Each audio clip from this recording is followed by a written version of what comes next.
Good afternoon and welcome to this seminar on mass renovation of affordable housing, industrial and social innovation. So we are very happy to welcome you here, and I will start by introducing briefly the seminar, and then I will give the floor to our panelists. So I'm Adriana Diaconu. I'm associate professor in urban planning at Université Grenoble-Alpes in Grenoble in France, and I'm a member of Ritchie. So Ritchie is a Marie Curie innovative training network with a full name, Delivering Affordable and Sustainable Housing in Europe. And Ritchie is one of the organizers of this seminar, together with Housing Europe and GreenFlex, who will also be present among the panelists. So first of all, thank you to Alex Fernández, who is the coordinator of the seminar, and together with Saskia Furman and Zoe Tiga prepared this as part of the Ritchie network. So all three of them are PhD researchers of the network. And so to start with, I will say a few words about Ritchie. You also can find some brochures in the room if you want to know more. So this European program, Marie Curie European program, aims to train and to prepare the preparation of PhD research, 15 PhD research projects, in order to tackle questions related to how to bring together the affordability and sustainability issues related to housing. And one of the main starting point of the program was that in order to bring together affordability and sustainability, we need an approach that goes beyond disciplines, that involved professional practices in a transdisciplinary way, in a transdisciplinary perspective, that builds both on more, let's say, technical approaches of engineering, design approaches of architecture, social sciences, and the main three areas that the program focuses on are design, planning and building, policy and financing, and community participation. So some of them will be also part of this seminar. And one more thing maybe to mention about the program. It involves a network of 10 universities, 12 non-academic partners, organizations in the field of housing in different European countries, 9 European countries. And all these institutions are involved in the research and in some of the events of the network. And for example, we have Clarion, one of the social housing organizations, partner of Ritchie, participating in the seminar. And so we continue with this seminar some discussions that have started last year in a conference that we organized in Grenoble, in France. In 2022, Grenoble was a European green capital. And we wanted at that time to engage local housing stakeholders in a discussion with researchers about convergence, but also contradictions between affordability of housing and environmental challenges, especially energy performance challenges, decarbonization. And from that, I want to bring to this seminar two interrelated questions, issues that can apply to the social housing renovation. The first one is if we see social housing as social welfare, as also housing for the public interest, since social housing is publicly subsidized, shouldn't be shouldn't it be aligned with environmental objectives? Or in other words, how are social policies aligned with environmental policies? And from the discussions we had in France, some first answers were put forward, showing that indeed the energy performance of social housing stock in France and in the Grenoble region is better than private rental housing, or the energy performance of private rental housing. However, the present capacity to renovate is still far behind what is needed to meet the Green Deal objectives, for example, of carbon neutrality by 2050. And the second question that I want to bring here is, are environmental policies for housing socially just, especially in the way they are implemented? Do they actually bring additional burdens to lower income residents, constraints for their living conditions? Do they involve residents, especially if we think that residents of social housing are tenants most of the times, or members of cooperatives, but anyway, they are not owners of buildings. So do they have a say? So we will discuss on how to balance the social, economic, environmental goals in the decarbonization of housing, about financial viability, technical feasibility, and also resident participation.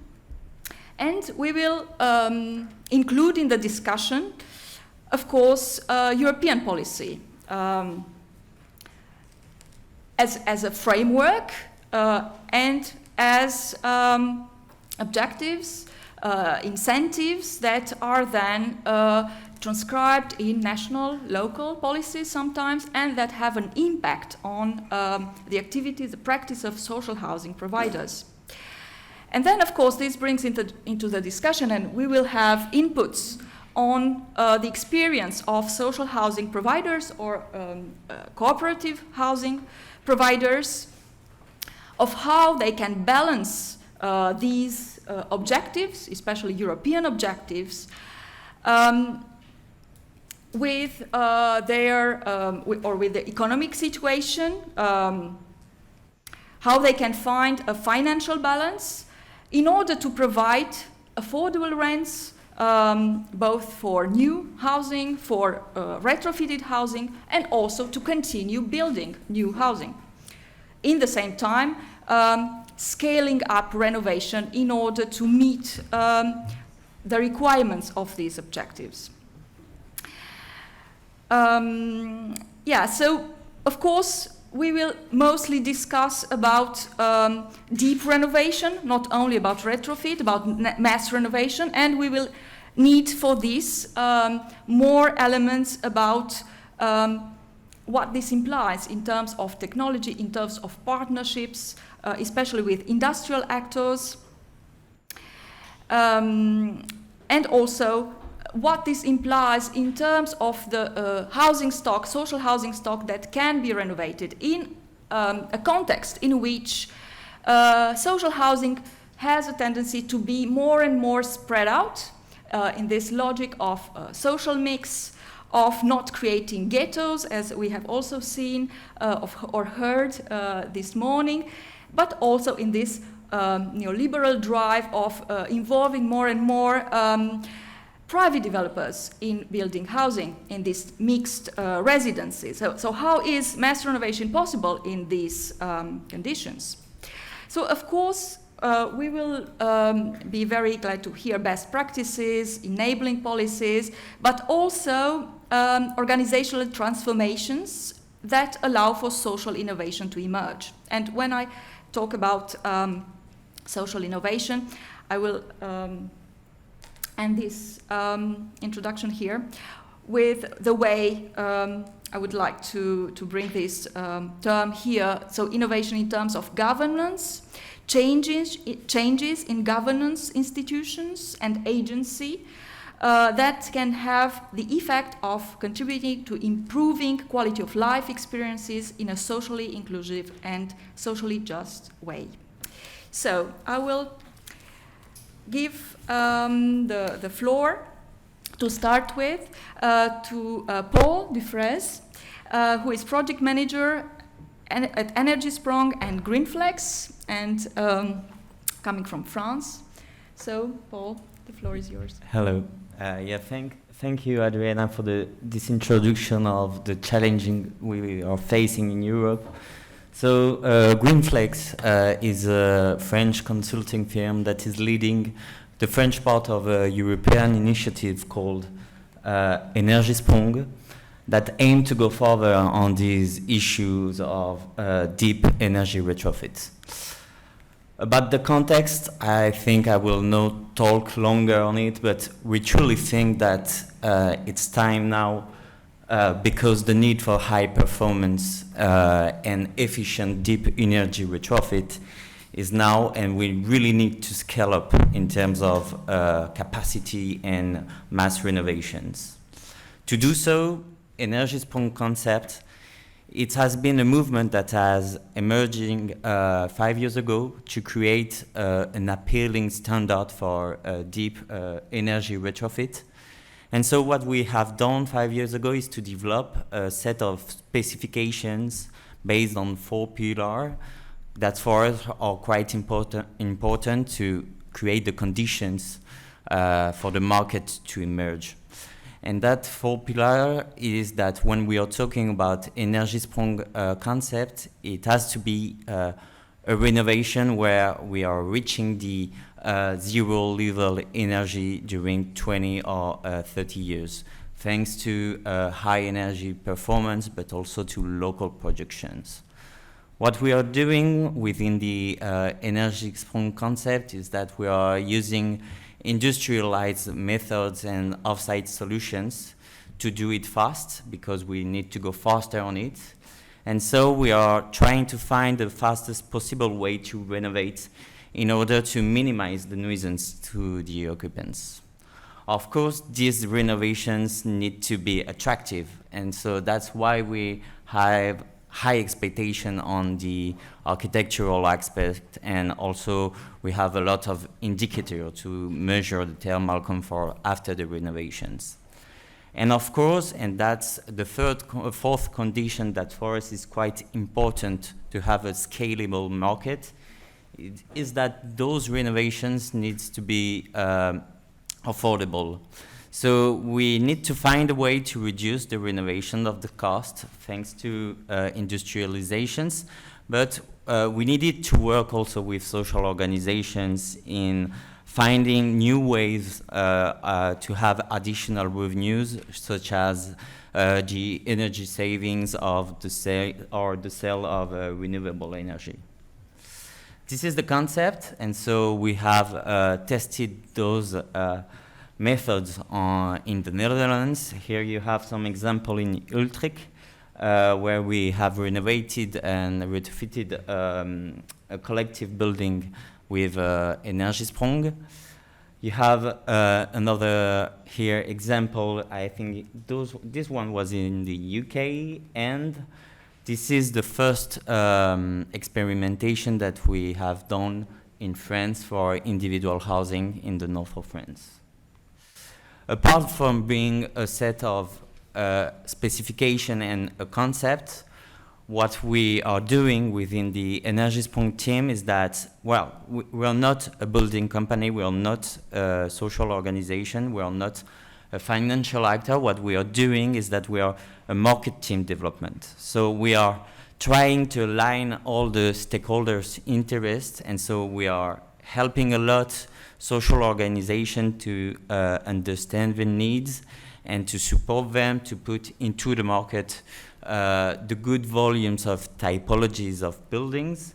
But also, on the other side, we are helping a lot the companies, so the building companies, the solution providers, to develop the good solutions adapted to those markets. That's how this market and this concept has emerged in the Netherlands. 10 years ago, we had the cooperation of 6 housing organizations. They sealed the deal and they put together 11,000 housings to be retrofitted that way. And we saw that thanks to the work that the market team development made in those time, the offer, the actors, the company, and the solution provider has been structured in big companies, but also local ones. And thanks to the development they made and thanks to scalability, they were able to reduce the cost by 50%.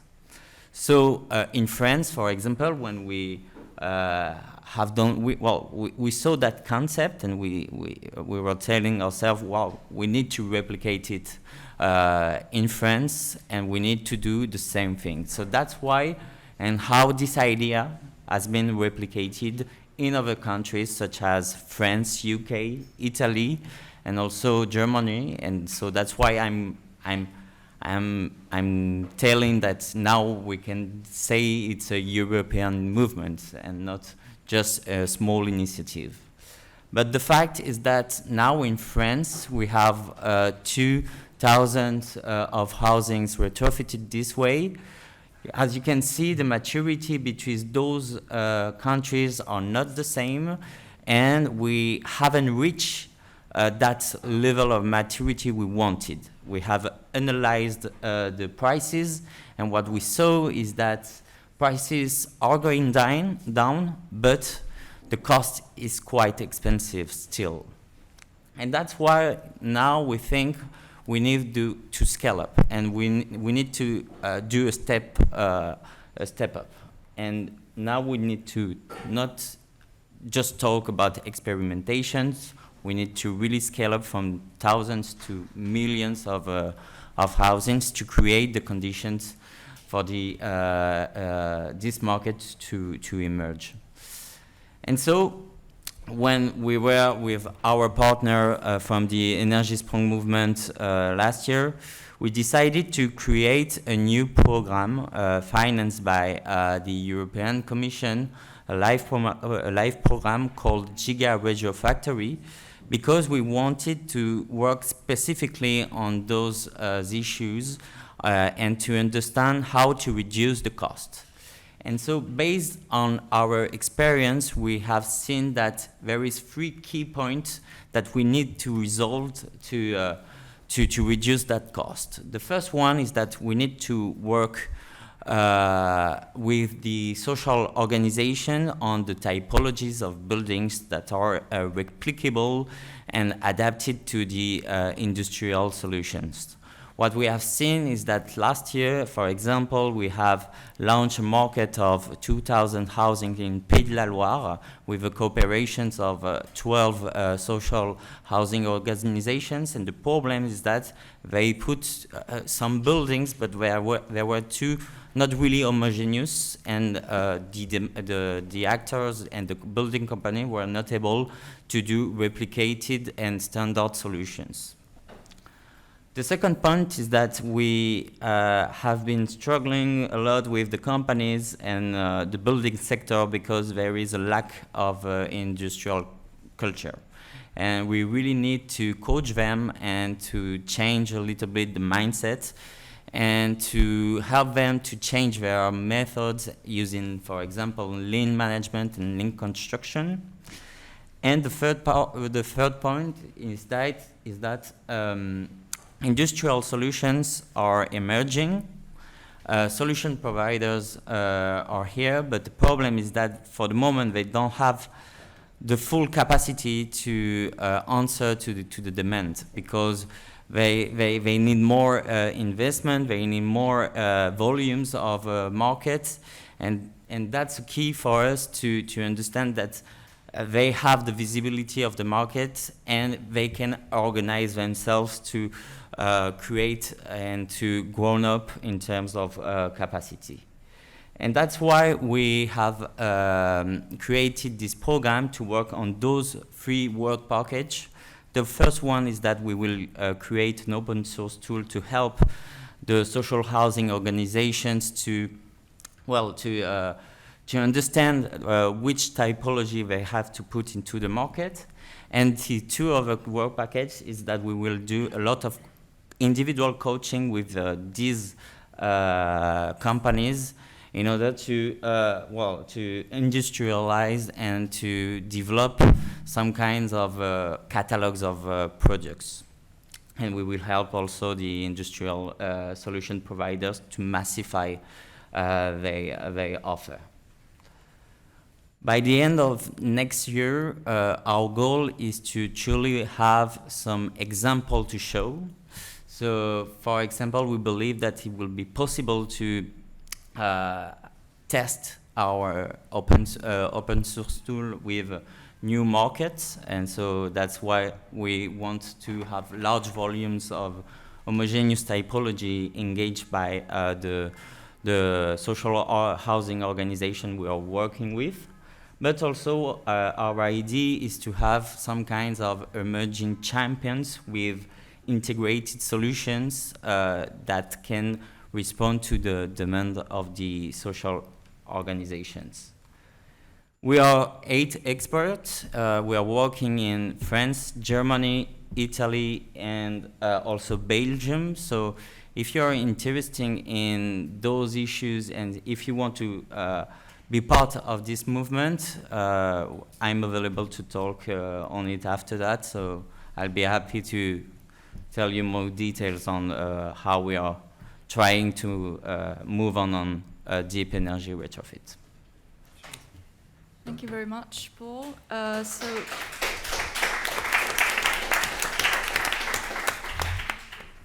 I will now give the floor to Alex Fernández, who is a PhD researcher at TU Delft, part of the Readwell program, and who will talk about finance.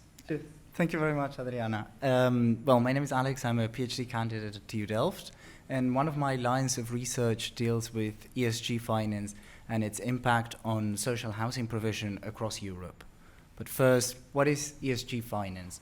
So if we look at traditional finance, it deals with costs, cash flows, and it tries to assess risk looking at financial indicators. What ESG proposes is to look at other type of indicators to measure and assess the impact a company has on environmental, social, and governance factors. The issue with this move towards ESG finance is the establishment of world-binding agreements and the right indicators on what are the thresholds and how to measure the impact of a company along these 3 lines. And that's precisely why the European Union has embarked on a very large-scale legislative process where, putting the EU taxonomy at the center, it tries to become one of the first legislatures in the world to define and set clear boundaries for what is ESG finance, and in this regard try to reduce greenwashing, try to stop projects that are not green, that do not have the required impact from being labeled as green and environmentally sustainable. So when it comes to the EU taxonomy, in real estate there's 2 very clear, simple indicators. One, when it comes to new build, any green new build project needs to contribute reducing 10% of final energy consumption below NZEB, which is National Nearly Zero Energy Efficient standards on the national level. And then when it comes to renovation, there needs to be at least a 30% reduction in final energy consumption. So my research project draws from interviews with CFOs, heads of sustainability across a number of European projects, and I really want to thank Housing Europe, who hosted me for 2 months last year and provide me access to all this group of professionals that I've drawn from to complete my research project. So I will just present an overview of the different ways in which the move towards ESG finance is impacting social housing providers at a very abstract level. So usually social housing is funded through different government channels. The government has a very important role in defining who is eligible to live in social housing and what kind of rents can be set in those units. So that would be the bottom right of the diagram that I'm showing here. And the taxonomy impacts social housing providers at the level of which kind of homes they're building and how they're renovating them. But there's another layer of EU legislation, and I won't go in detail about the acronym, but it requires different types of companies to release data on the scope of their emissions. So that is also another new requirement that is falling over social housing providers going forward. But since the 90s, we know that social housing providers do not only draw from government funding, loans and grants, but also from capital market funding. And there's usually three tools that social housing providers in Europe use to raise capital: bonds, loans, and also equity in some of the more commercialized operators. And here's where EU legislation is going to have a very strong impact on funds. Funds are going to have to be labeled under different numbers, and those that are more sustainable will only be able to invest in debt that is being used for taxonomy-aligned projects. Those are that 30% reduction in renovation and that 10% reduction in final energy consumption in new build. So once we look at this very abstract definition of the different entry points in which ESG finance is impacting social housing organizations, and everything aligns, what we get as a result is something like the diagram that you see here on the bottom left, which shows the interest rate that Vonovia, one of the largest social housing organizations in Europe, is paying. So you can see that there's a 10 basis points greenium on releasing a bond that is aligned with the taxonomy criteria. So they're actually saving a number of millions of euros a year on interest because of releasing debt that is aligned with the taxonomy. Vonovia, however, is a particularity. In Europe. It's one of the largest social housing providers. It's got 49 billion in debt, and they have the advantage of economies of scale. Also, by being commercialized, it's easier to materialize the green premium because there's a lack of a government guarantee. And that being the most commercialized operator, it raises the question of what are the limits of ESG finance for social housing renovation. And that's what I want to end on. And most of social housing providers in Europe are covered by some kind of public guarantee. And this means that they can already access debt at a discounted rate, at a sovereign level, and paying very low interest rates. So the margin of maneuver for ESG alignment to reduce capital costs is actually very small and very thin. At the same time, there is issues with size. You need to release a bond. You need to be able to access that large amount of capital. And then ultimately, some different countries have different practices. So for example, in the Netherlands and in the UK, there is portfolio financing. And portfolio financing means that equating the project to the debt instrument that is being used to finance it is not as simple as it may be, for example, in France or in Germany. And finally, there is also the issue of green debt being debt at the end of the day. Even if it's a line, it is something that is going to impinge on those financial ratios. So there's the final quote from a rating agency in the UK that points out of decarbonization being an obligation without any financial retribution, particularly if the rents are capped. So that creates a contradiction in terms of funding for social housing providers.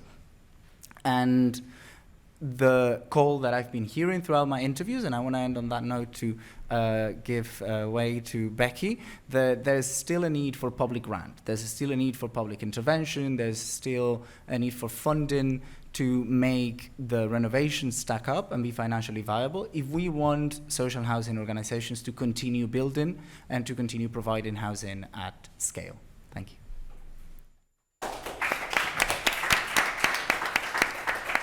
Thank you, Alex, for this insight on financing issues after the first elements on more technical and industrial approaches to renovation. So now we will have two interventions from the perspective of social and cooperative housing organizations. So I give the floor first to Becky Ritchie, who is head of sustainability at Clarion Housing Group in the UK and also a partner organization of the Readwell program. Thank you very much, Adriana. Hi everyone, good afternoon. As Adriana said, I'm Becky Ritchie, head of sustainability at Clarion Housing Group. So I'm going to talk to you a bit today about Clarion's retrofit journey, but also a little bit about policy and funding of retrofit in the UK.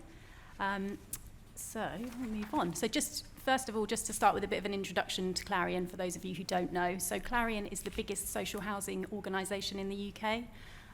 We have 125,000 social homes and approximately 350,000 people call a Clarion home their own home. Our geographical reach spreads from Plymouth in the south of England to York up in the north. And the organisation, in one form or another, has been around for over 100 years. So we are a social landlord, but just to say, we do develop our homes as well. And we do have a charitable arm called Clarion Futures that works with residents. Just going to give you a really brief introduction to our sustainability strategy. So this is just a very high-level slide, just detailing, obviously, as I'm sure you're aware, the pillars of ES&G, environment, social and governance. You'll see under each we've got 3 key areas under each ES&G, and the one which is relevant to our conversation today is, of course, energy and carbon, and the target that relates to that is net zero carbon by 2050. So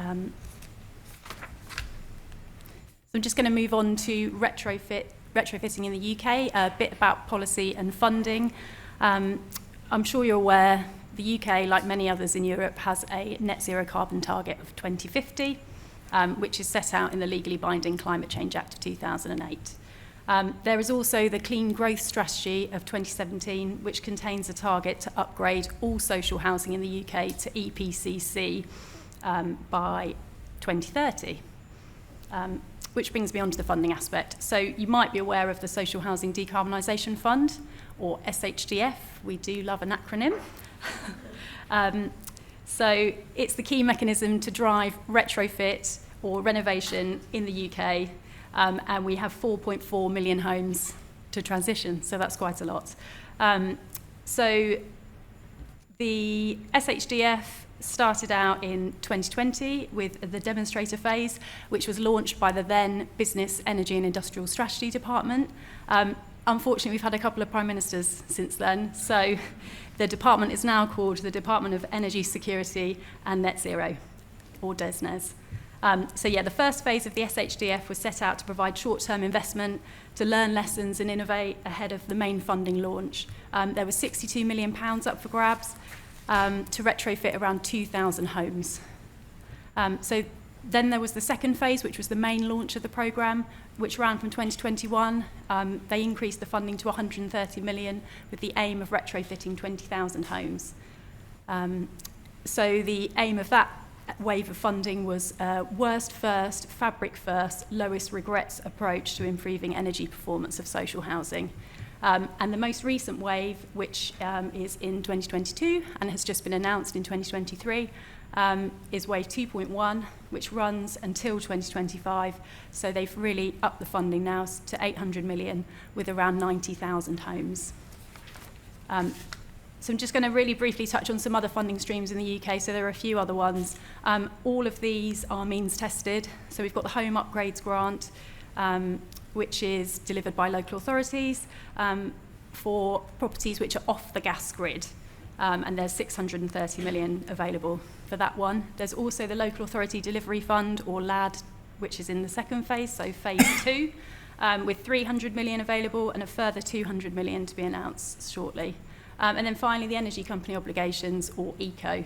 And that is a scheme, again, means tested to help with the cost of insulation and boiler replacement. And the funding available through this route is 4 billion. So quite a complicated landscape of funding, and there's obviously other funding mechanisms for private ownership as well. So now I'm going to talk about Clarion's journey, you'll be pleased to hear. So we took part in the demonstrator phase in 2021, retrofitting 117 of our worst performing homes with EPC D and E ratings. Lots of them were off the gas grid in the areas of Tonbridge and Fenland, in partnership with the local authorities of those areas. We did a deep retrofit on these properties, including solar PV, air source heat pumps, external wall insulation, high specification ventilation, and also cavity and loft insulation. Following that, we put a bid into Wave 1. We were also successful. We scaled up a bit, so we retrofitted 400 homes.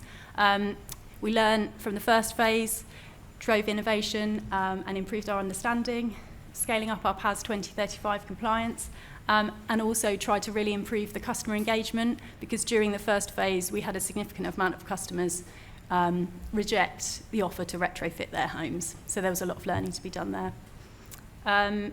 So now, 2023, we've recently found out that we've been successful in Wave 2.1. I'll talk a little bit about that later, but we've put in a bid for 5,300 homes. And we're also scaling up our internal training and awareness for staff. So we're training over 100 staff in retrofit awareness, not necessarily those who are directly employed in the planned investment team.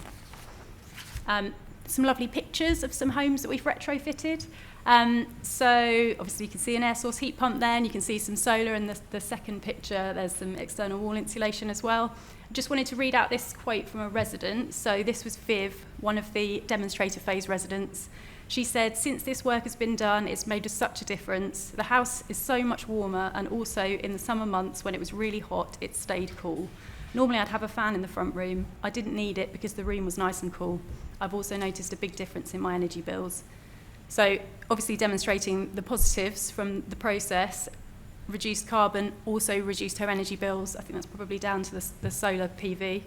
But also that sort of co-benefit of climate change adaptation as well. So not only setting out what we wanted to do, but also some extra benefits. And I just wanted to really touch on challenges and opportunities in retrofit briefly.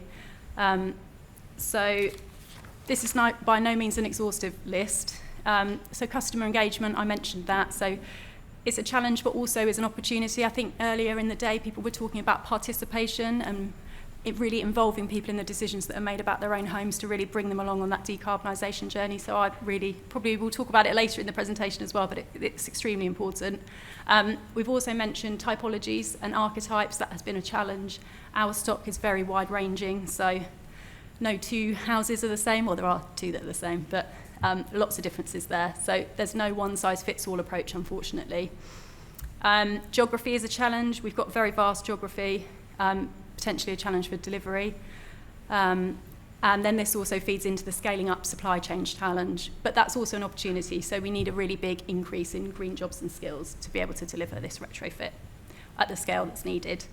Then there's the other benefits, one of which I mentioned, so climate change adaptation, but also addressing fuel poverty for our residents. And then the sort of co-benefit of improving health and well-being, and then reducing the risk of condensation, damp and mould. Just wanted to, I'm not going to read all of this out, this is just a retrofit roadmap, so part of the learning that we've done, we've really sort of honed in our process for retrofit. Just wanted to pick out a couple of things. So we've got resident liaison and customer engagement on there a few times. As I mentioned, that's been extremely important and one of the significant learnings on our journey. Technical modelling of properties, again, extremely important, and we've worked with partner organisations to really to make sure that we're delivering retrofit assessments and any additional PAS 2035 compliant processes needed. And then to touch on monitoring and evaluation, I saw that Switchy were in the main conference hall today, actually, and we've been using their technology to monitor how the retrofit has gone after we've finished. It also alerts us if potentially customers are having issues using the equipment, if their energy bills have spiked, and then we can intervene with more training and engagement. Just a couple more slides from me. So just wanted to talk about some of the key themes on our retrofit journey. So the vision, talked about net zero carbon. It's not only about carbon, it's not a single issue. It's about ensuring a just and fair transition for our residents, so not making sure that their energy bills don't increase from the retrofit work that we're doing. Innovation, we're scaling up now, but we do need to make sure that we're continually innovating, looking at new technologies and opportunities to help us deliver at scale. Partnerships, we've been collaborating with some key organisations along the journey, internally with our stakeholders, externally with those partners, and then with customers as well. And understanding, so making sure we bring people on the journey, which I've already mentioned. Just final slide, so where next? As I mentioned, we've got Wave 2.1 funding, so that's 46 million to retrofit 5,300 homes. That's match funding, so it will be circa 100 million over the next 3-year programme. It was a consortium bid as well, so just to mention that it enabled 4 smaller organisations, housing associations and local authorities to join up and to benefit from the fund. At a more strategic level, we're developing a climate transition plan to plot our path to net zero. So looking at where we are now in terms of carbon emissions, where we need to get to, and actually the scale of the challenge and the pace at which we need to move. And then finally, within our asset strategy, we've got a target to deliver a decarbonisation plan for every home by 2030. So that's all 125,000. And that will ensure we know which technologies are needed, where, and help us to plan to scale up delivery further. Thank you very much.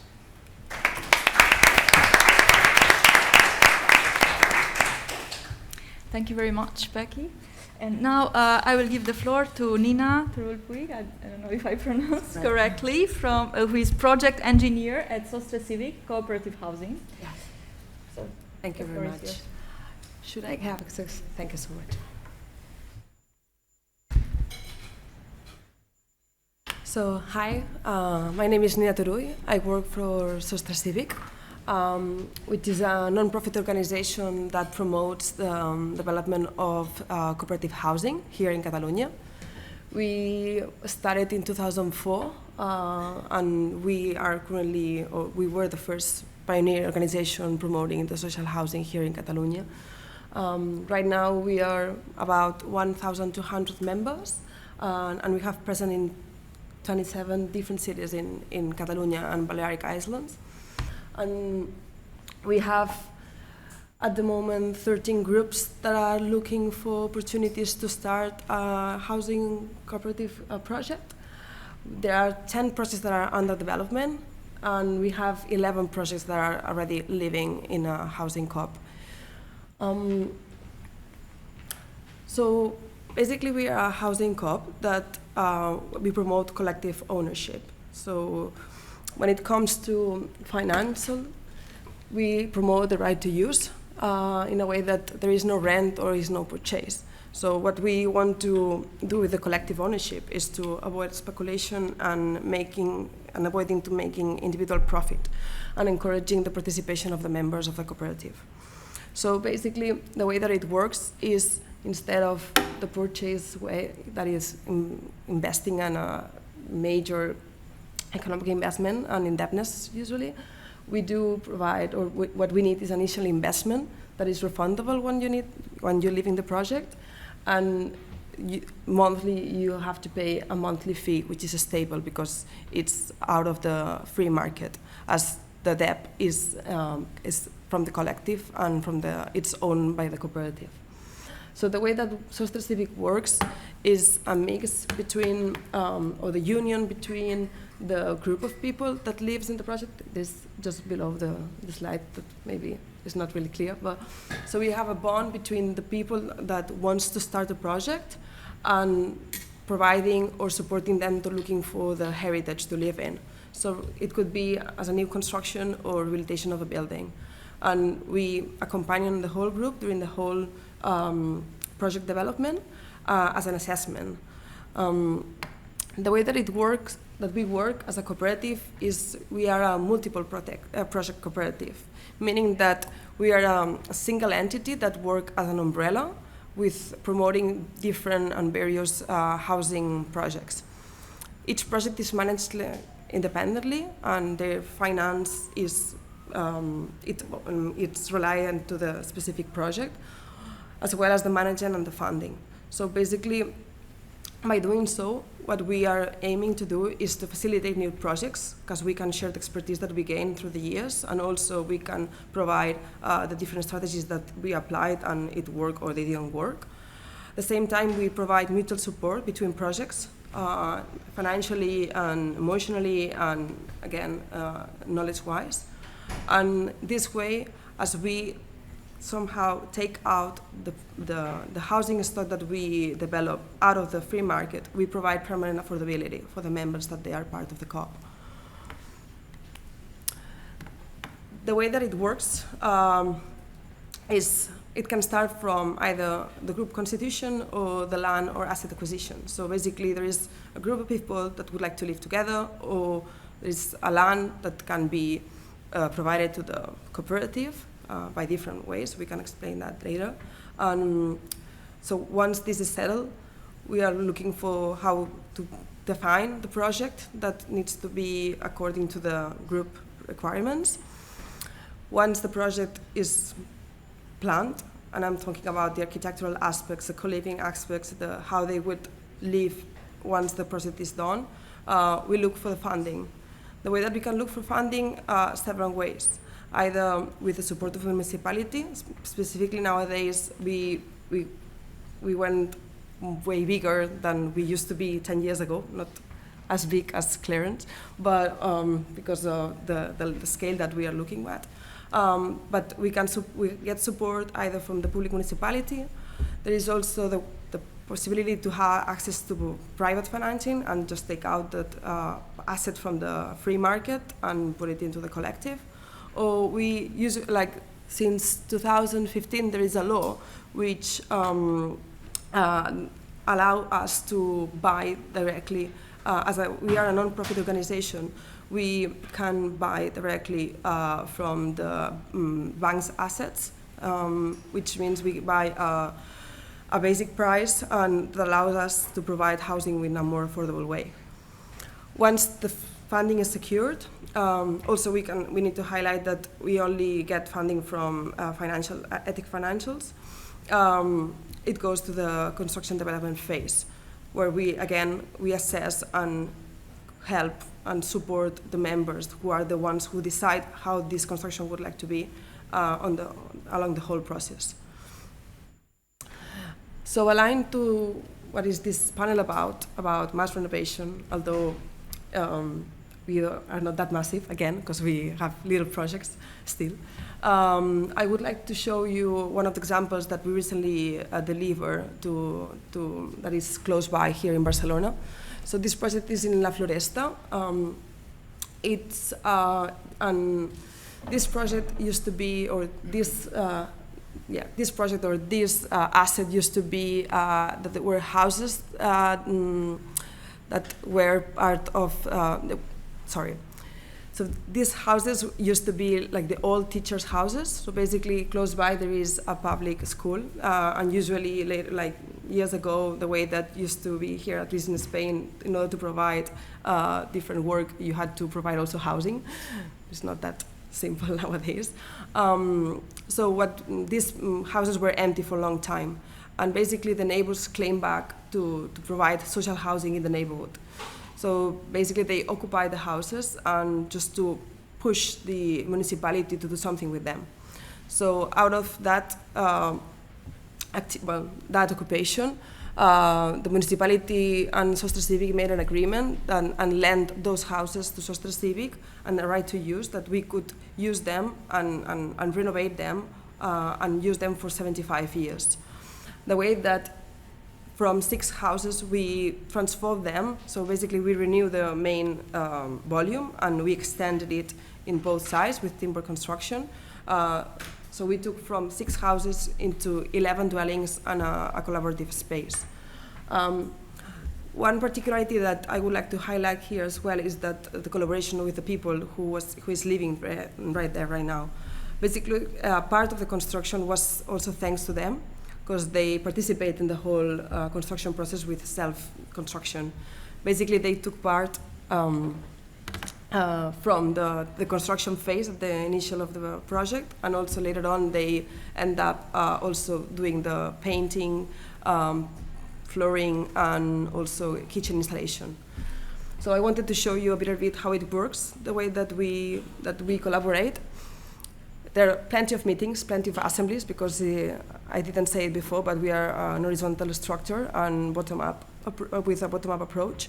So the participation of the members is key to make these projects successful. Otherwise, there is no way, because no one would really wants to. I mean, if you need to live together and make it together, basically, there's so much communication and so much mental health and take care and mutually that you need to make them successful.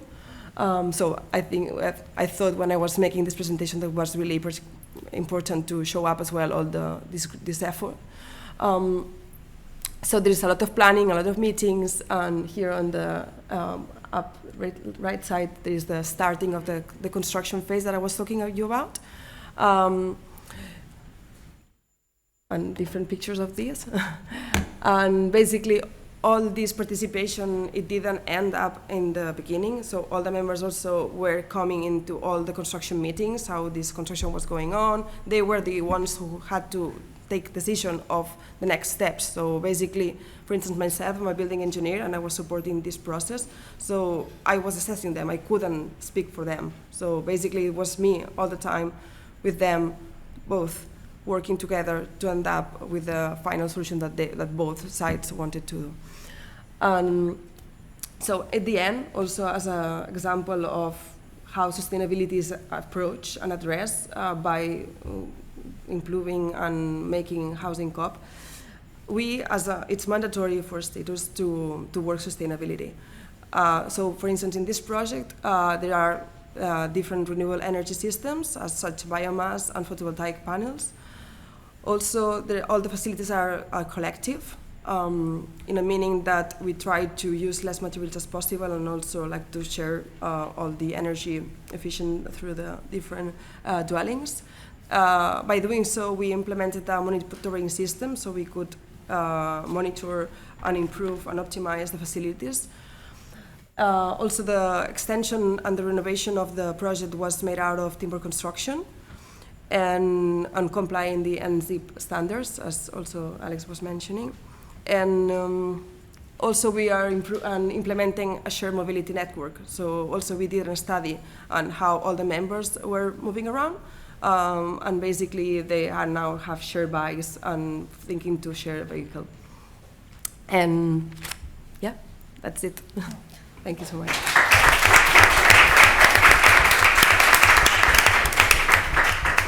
Thank you very much, Nina. So after these different insights on different scales of renovation, different types of resident involvement, I would like to invite our last speaker, Julien Dijol, Deputy Secretary General and Policy Director at Housing Europe. Will you understand just because... you don't have a microphone. There's no mic. Yeah. So I will have the thing on my it's fine. Yeah. We find it your slides. Unless you put the slides on. Yeah, the slides are there. I think the font has changed though. Yeah, okay, no problem. Thanks a lot. So yes, after this very interesting presentation, I will try maybe very briefly to summarize or give an overview. And actually I was looking at the room where we are. Actually it's a perfect room to get an overview on things. Because if you look at, I mean, this is, yes, quite fascinating. So yeah, an overview or summary of the main challenges that social housing and affordable housing sector is faced with at the moment. The big question of the debate today was, how can we trigger mass renovation of affordable housing? How can we finance it? What kind of strategies we can put in place? And I think, yeah, I mean, this is something I'd like to discuss maybe with all of you, so I try to be brief so that we can have a big time to discuss. Sorry, is this one? Yeah. So a bit of European context, but I mean, you've heard already some of the things by the colleagues here. And actually the picture is the picture of an energy sprung project. So indeed the original idea of industrialization of renovation, and which Paul explained earlier. Oh yeah, nice new font. Yeah. So when you are, I mean, and I think Becky also explained that in other words, but when you are a social housing provider, you face with a certain number of imperatives. Imperatives are things which are both urgent and essential. And I think the question of urgency here is important, because sometimes it feels like you need to be on a panic mode to cope with the things, while actually urgent things means that you have to deal with very crucially and to put that into your long-term strategy. So urgent does not necessarily mean short-term. It could also mean long-term. And I think Becky explained quite well what a social housing provider should do to have a long-term strategy for renovation. So the imperatives that we are talking about are first the economic imperative. So basically face the rising interest rates, as we heard every day in the news, the high cost of construction and renovation, and the declining public funding. I think it's an important point I'd like to make, because as we also heard earlier, nothing can be done without a relatively high proportion of public funding. And this proportion of public funding has decreased over time since basically 2009. The global financial crisis was the really, in a way, watershed moment, the moment where the government spending on social housing and housing in general has started to decline. And today we are not back at the same level as 2009 in terms of public funding. And so this explains partly one of the challenges that social housing is facing. The second imperative is, of course, the climate imperative. This is what we heard also today about mitigation, so reducing CO2 in the long term, but in a very also quick way. But also the question of adaptation. Adaptation, indeed, very important, how we can face with increasing heat waves when you're social housing tenants, increasing floods, and other issues which require sometimes a different type of works. And it's not completely true to say that doing energy efficiency will do the job for adaptation. It's not completely true. I mean, you need to do something else sometimes. You have also the imperative of biodiversity, which by itself is a crucial element for quality of life in general. And the third imperative that social housing or social cooperative and public housing face is the social imperative, which can be summarized by the fact that we face an increased demand for affordable housing in most European countries, particularly big cities, of course. This is linked to demographics. And looking at a demographic statistic, one point is to say that indeed, certainly in 2100, the population in Europe will start to decline. But before that, it will grow. It will grow quite massively, and particularly the number of households will continue to grow. So the demand for social housing, the demand for affordable housing will continue to grow. And on top of that, you have to add indeed the migration aspect, which will be the part of our reality for now. But also social imperative means growing poverty and big challenges for quality of life.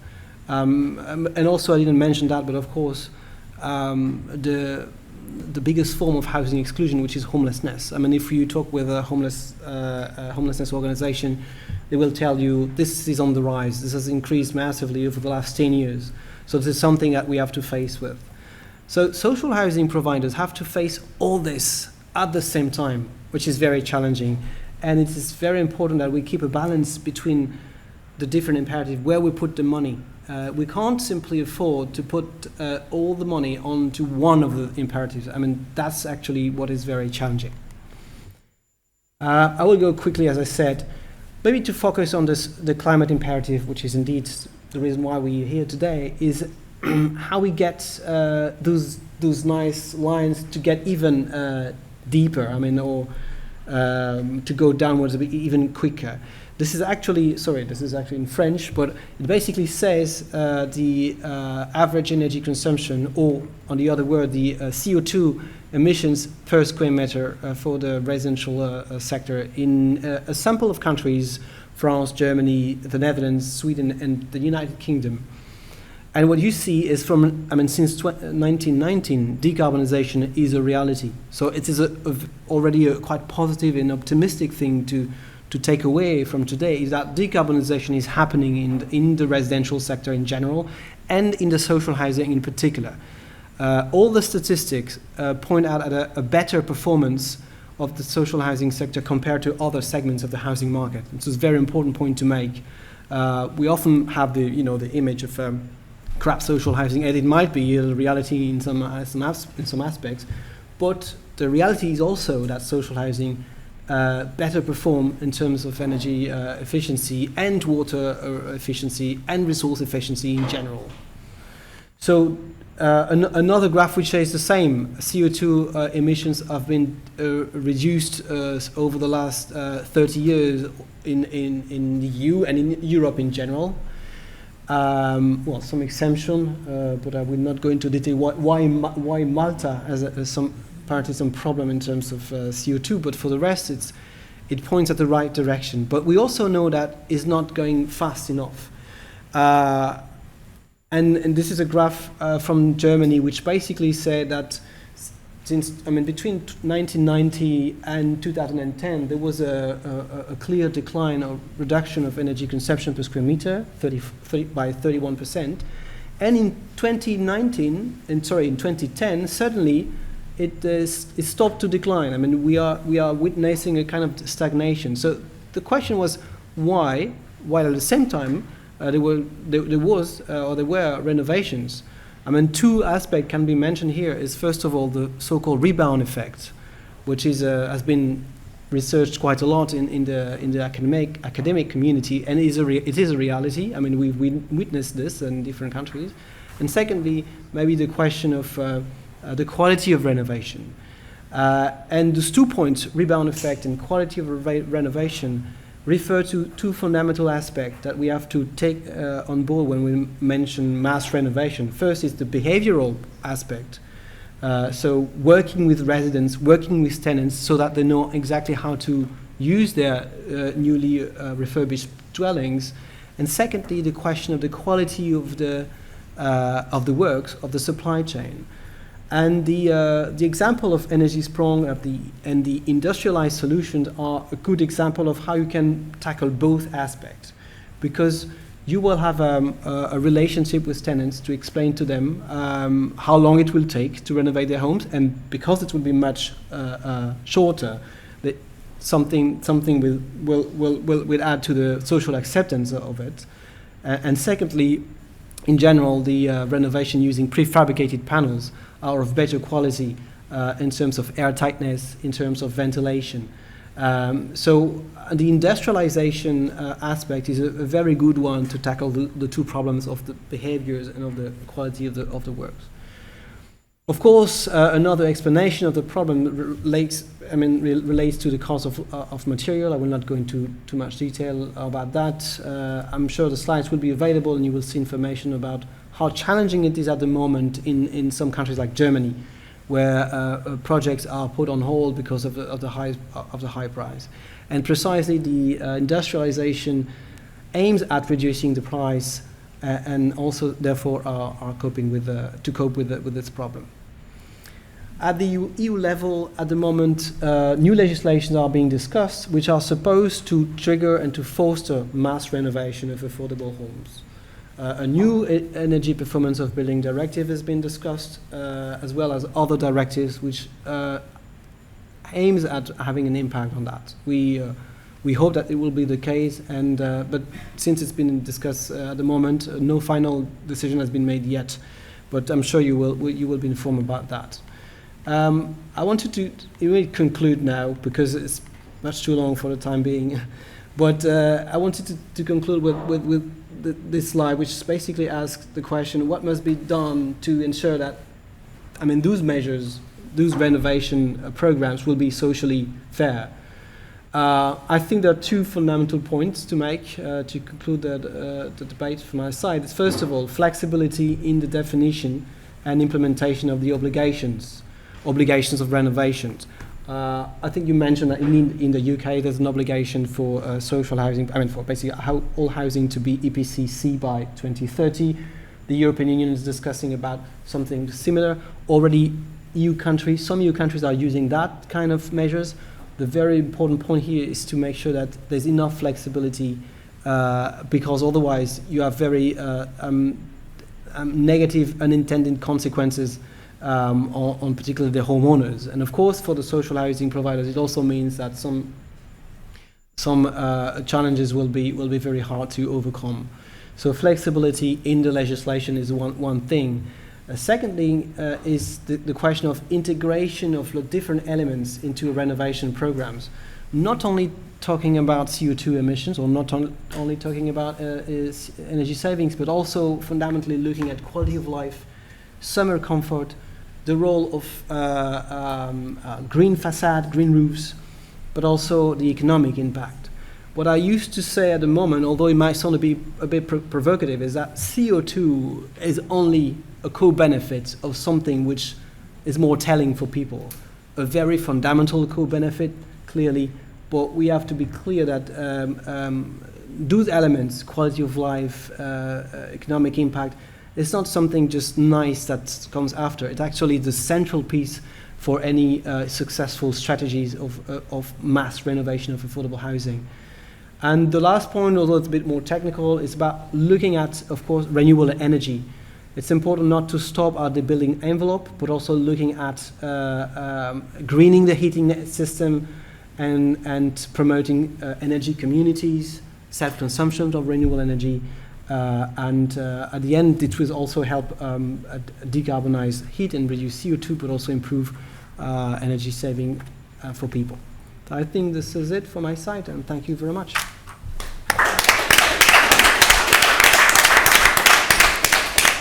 Thank you very much, Julien, and thank you to all the panelists. Now we will welcome some questions. Maybe, do we have a microphone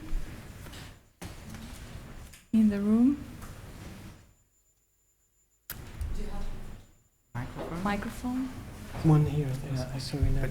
Oh, those, I'm not sure they work.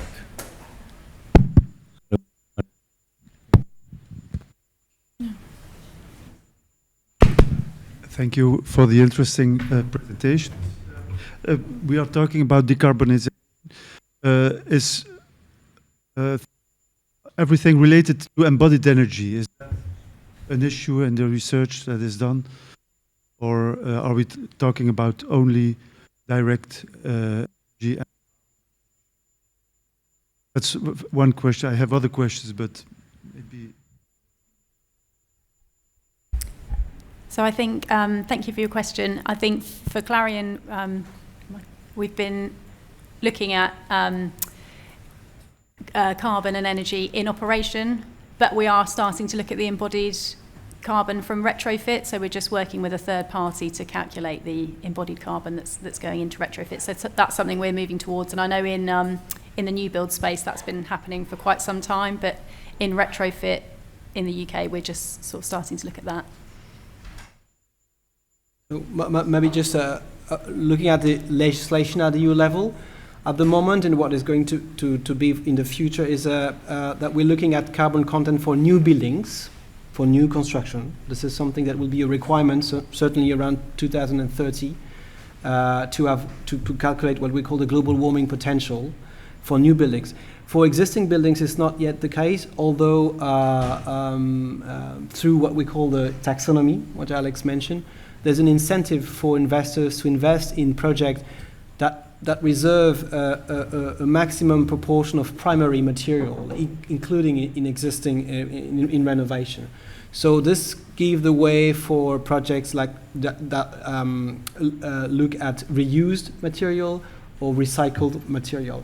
And indeed, a great thing about industrialized approach, a bit like Energy Sprong, is that once you have a panel, well, I'm sure Paul knows better than I, but once you have a panel, at the end of the life of the beginning, you can dismantle this panel in a much easier way than if it were all glued and all merged. So there's also the point about thinking about what has going to happen after the life cycle of a building. And so it's not necessarily that the panel themselves are made of reused or recycled material, but the fact that they're going to be dismantled in an easier way, a more effective way, also have an impact on resource efficiency on the circular economy.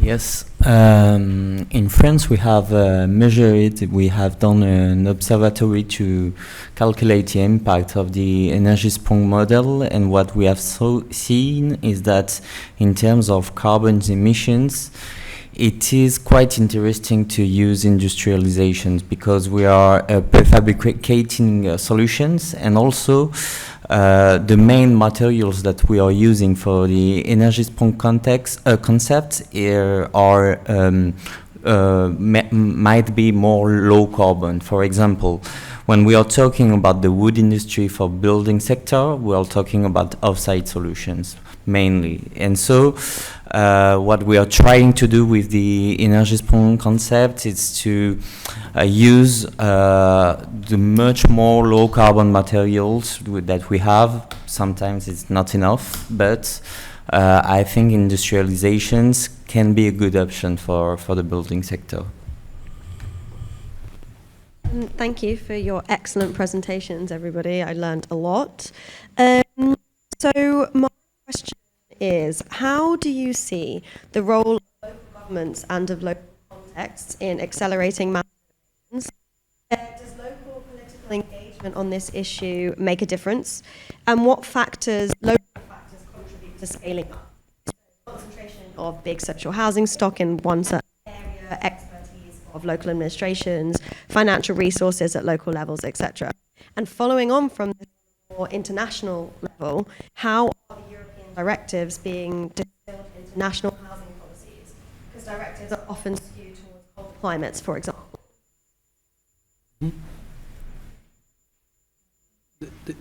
Maybe the last one?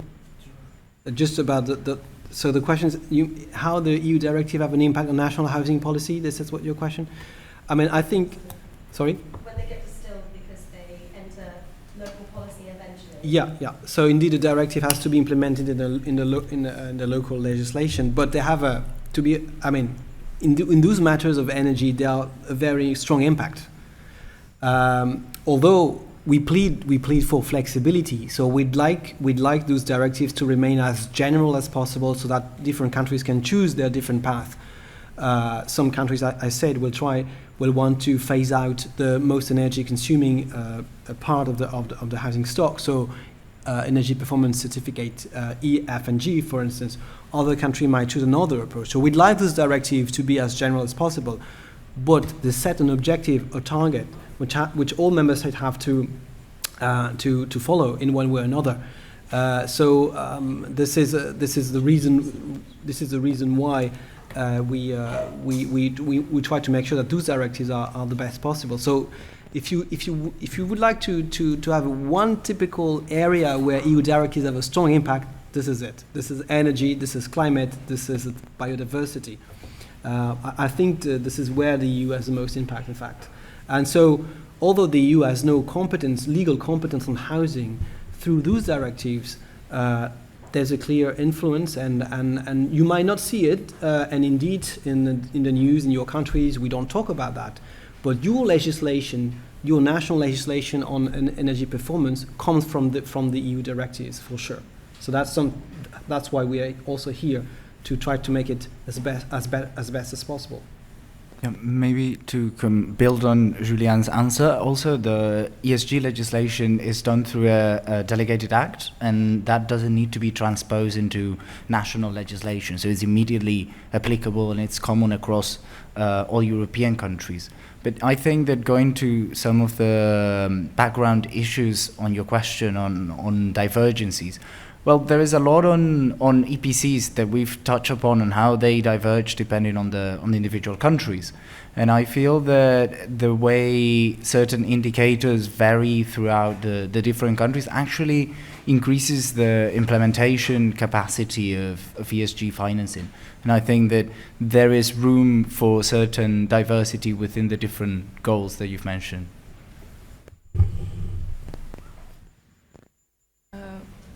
Yeah, I have a question.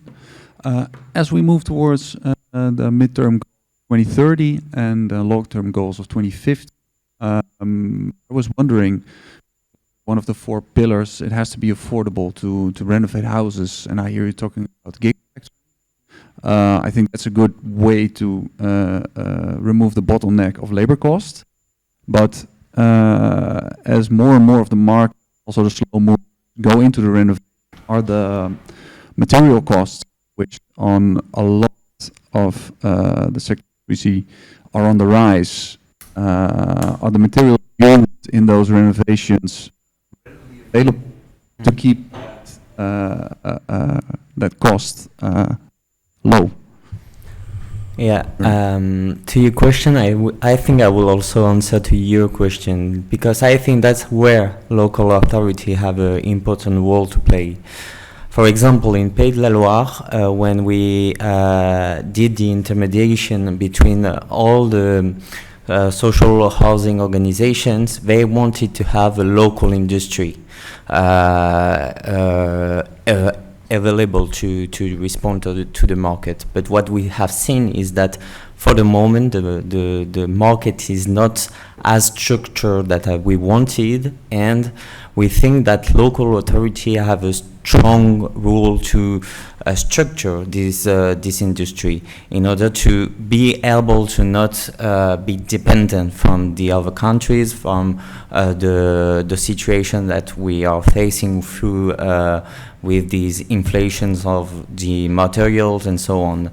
And the role of local authority will be to just meet the demand with the offer. And so they need to take this role of intermediation and facilitations, and we think this is one of the answers where we can go through in order to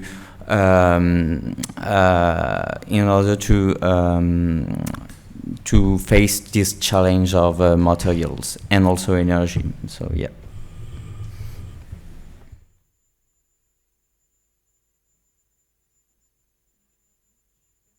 Sorry, so we can have more questions because we're already late for the next one. So thank you very much for everyone for coming. Yes, thank you very much.